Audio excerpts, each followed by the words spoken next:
Welcome back to Adrian's Avenue, and on this channel we help you make better decisions for a better life, because I truly believe that the decisions that you make on a daily basis determines your destiny. And today we have an incredible topic that will be useful to most women, and this is the topic of making sure you're financially stable before tying the knot. Now you may say, I'm not even in a relationship, but if you're in a relationship are looking forward to the future of getting married, we're going to discuss some topics that you need to know before you say I do.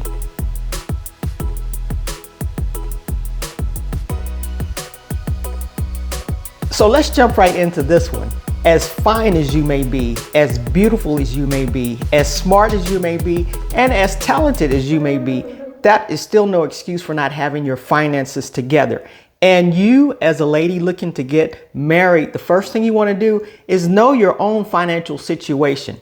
Know your bills. Know the type of money you have coming in. Do you have a budget already established? Do you have an emergency fund? You know your spending habits. You know your saving habits. You know all of this about yourself. Sit down and be honest with yourself. Where are the areas that you may need a little help in? Where are the areas that you want to be an asset to your future husband? So you need to clean a few things up.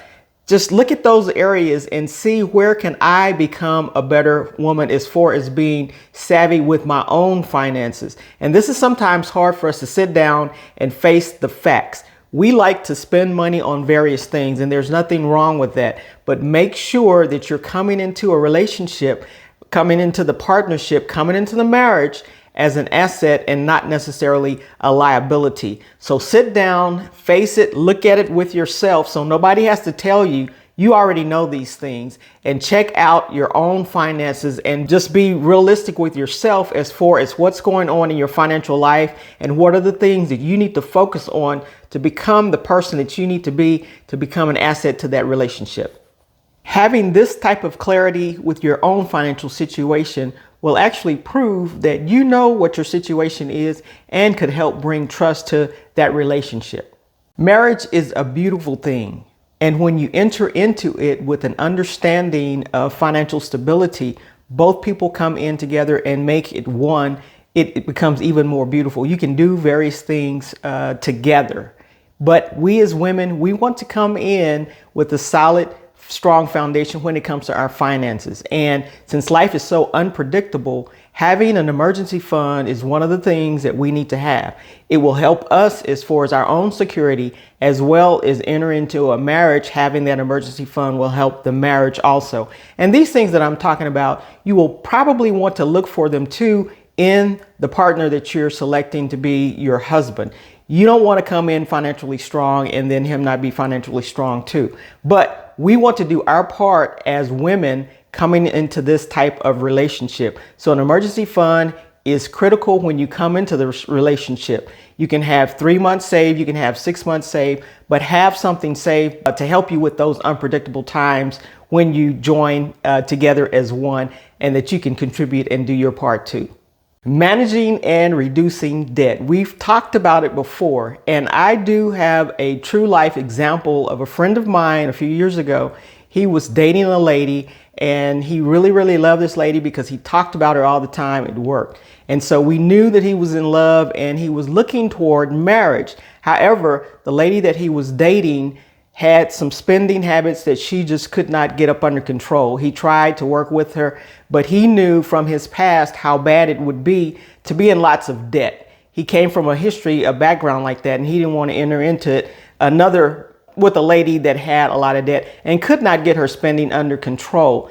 And unfortunately, he had to break up with her. As much as he loved her, we knew he loved her. He was in love with this woman. It hurt him. After a few months, he was still talking about the lady, so we knew that this was painful for him. But him being the type of guy he is, found another lady and actually married that lady. So he was saved from this, but he did give her a chance to go ahead and get her finances together, stop spending so much, but she just could not do it. I'm sure they had conversations about it, and he probably told her what he liked, what he wanted, and what he would like for her to do before entering into marriage, because it was just that serious. It wasn't just dating just to be dating. He was actually dating toward marrying this woman. He was in love with her, but he had to cut it off because she couldn't get a hold of her spending. And he knew that he did not want to be in that position of supporting someone that was out of control with the spending. And so he had to break the relationship up. And so this is not too far-fetched, you guys, that if even however much they love you, they may need to break a relationship up because of your spending habits, or them feeling that I cannot support this type of spending, or this type of spending is not, with what my future plans are about. Can we build something together with her out of control like this? And this is probably one of the top complaints when it comes to guys. As much as they love their women and would like to marry them and that type of thing, if we don't get our spending habits under control, it could hinder us from having a great relationship, a beautiful marriage with the man of our dreams. So ladies, let's get it together in that area. Reduce that debt and pay off the debt and get those spending habits under control. When you see the relationship is moving in the direction of marriage, which hopefully you'll see pretty soon after you start dating the guy, if you really, really like him, when he brings up the fact of let's talk about finances, or if you find yourself in that space, don't shy away from the conversation. If you have your things together, if you have your finances together, you should be able to talk openly and freely, even if you don't have your finances together, but you're working on some things. That way you can talk about it and let him know what you're working on. That way you guys can come together with some open, honest conversation. It's nothing like having open, honest conversation. And when you start moving in that direction, also, if you get counseling before you actually get married, this topic should come up. But you can do some pre-counseling within yourself as far as the finances are concerned. You guys are getting closer together, and if you're thinking about marriage, you should know quite a bit about each other by now. And so this finance thing should not be a secret.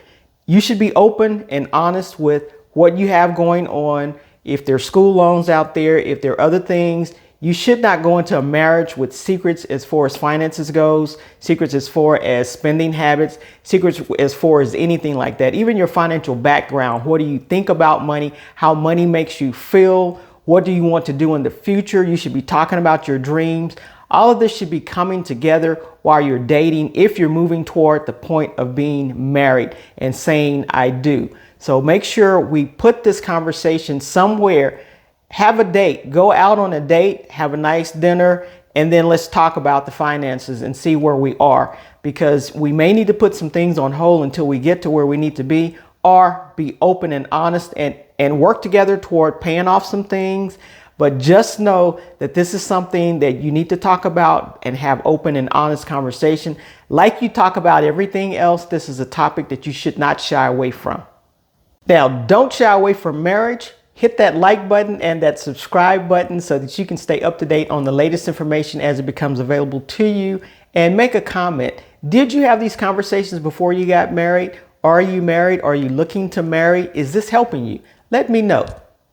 We know, like I've discussed in one of my previous videos, that the number one reason people get divorced is because of money. So it just makes sense to go ahead and address this issue up front. Plus, it shows if you're financially stable and prepared to enter into marriage that you are mature. You've worked some things out. You know what direction you want to go in. You want to bring assets and not necessarily only liabilities to a relationship. This makes you more valuable in the relationship.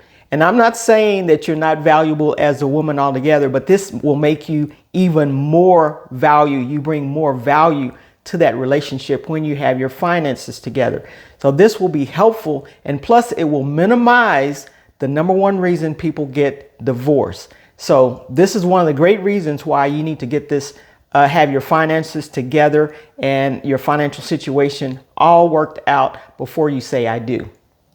You would probably agree with me that life is stressful. There's conflict in life, there's ups and there's downs.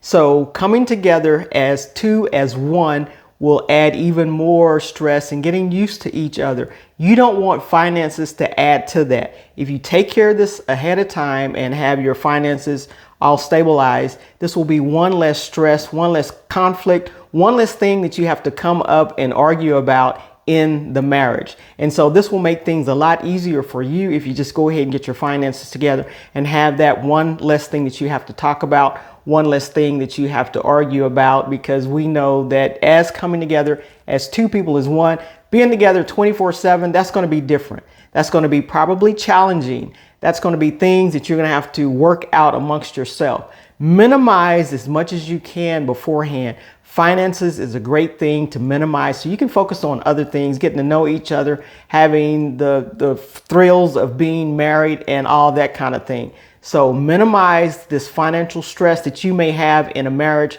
by doing the right thing before you say I do. Now, as a realtor, I know most couples after they get married, they want to buy a house. And just think, if both partners wanting to buy the house are in a financial position that they can actually do this, and coming to the marriage with your finances together, low debt, some savings, this will add to that union, and you can more than likely go out and purchase the house that you want. Maybe not the house of your dreams, but your first starter home, and you won't have to struggle in the monthly payments if you already have it together. This will help with your future plans of buying a house, starting a family, and all of that if the finances are together. So you will come in contributing to the union and not subtracting from the union, because you have to pay off this, you have to pay off that. Now, there may be some things that ahead of time you guys agree that if there's some debt that either you have or he has, that you're going to work together and pay off. I'm not saying that, but what I'm saying, if you have it together on your end, you can help with those future plans that you have. Because I know I work with a lot of young people, a lot of people just getting married, a lot of people really buying houses before they even get married, which is a great thing because they have their finances together. They're starting their nest egg as far as building their wealth in their home, owning a home. That's one way we can build wealth, owning that home. And so they're already starting that. And if you come together, if you have a house, he has a house, you guys can come together and you already have property together. So this is critical as far as coming together as one and making a contribution to the union, and not necessarily just bringing a lot of liabilities, but bringing some assets with you. As you can see, preparing for marriage is not only about finding the right person, but it's about becoming the right person to marry.